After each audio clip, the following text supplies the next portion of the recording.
ধরুন কোনো গুরুদেব শিষ্যকে পরীক্ষা না করে তাকে মন্ত্র দিয়ে দিলেন, বা শিষ্য সম্পর্কে না জেনে মন্ত্র দিয়ে দিলেন, তাহলে সেটা কি হবে? আমরা অনেকে আছি যারা জানি না দীক্ষা কি জিনিস, গুরুদেব কি জিনিস। কেউ দীক্ষা নিচ্ছে বা দীক্ষা নিতে হবে, সেই জন্য গিয়ে দীক্ষা নিয়ে নিলাম এবং ভাবছি যে আমার দীক্ষা হয়ে গেছে।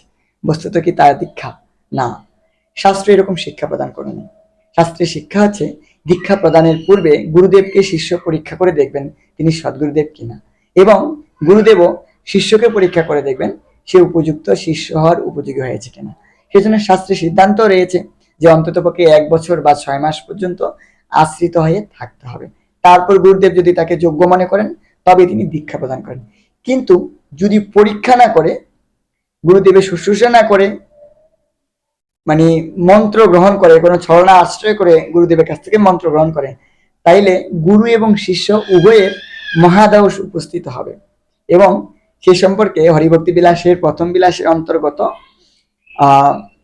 ৬২তম বিলাসের সিদ্ধান্ত প্রদান করতে গিয়ে নারদ পঞ্চরাত্র থেকে সিদ্ধান্ত নেওয়া হয়েছে, এবং সেখানে বলছে পরীক্ষা ব্যতীত এবং গুরুদেব যদি মন্ত্র প্রদান করেন তাইলে উভয়ের মহাদোষ উপস্থিত হবে। এই জন্য গুরুদেব শিষ্যকে অবশ্যই পরীক্ষা করবেন এবং তারপর মন্ত্রদান করবেন, অন্যথায় তাদের দোষ উপস্থিত হবে এবং সেই দীক্ষা বৃথা হবে। হরি বল।